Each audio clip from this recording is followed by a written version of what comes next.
Murder case. A blonde walks into the police department looking for a job. The officer wants to ask her a few questions. Officer asks, "What's 2 plus 2? Blonde says, 4.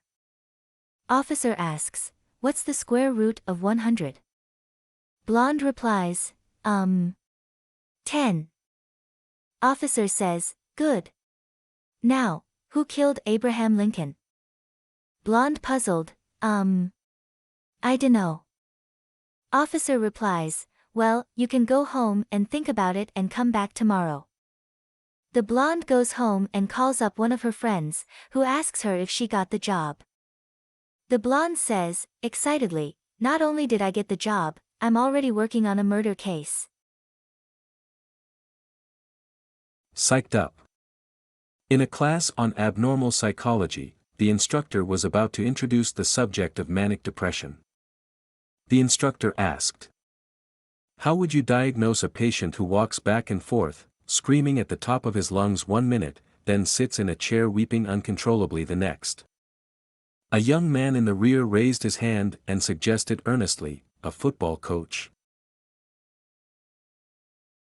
Programmer and a princess. A programmer was crossing a road one day when a frog called out to him and said, "If you kiss me, I'll turn into a beautiful princess."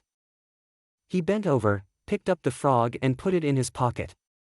The frog spoke up again and said, "If you kiss me and turn me back into a beautiful princess, I will stay with you for 1 week." The programmer took the frog out of his pocket, smiled at it and returned it to the pocket. The frog then cried out, "If you kiss me and turn me back into a princess, I'll stay with you and do anything you want."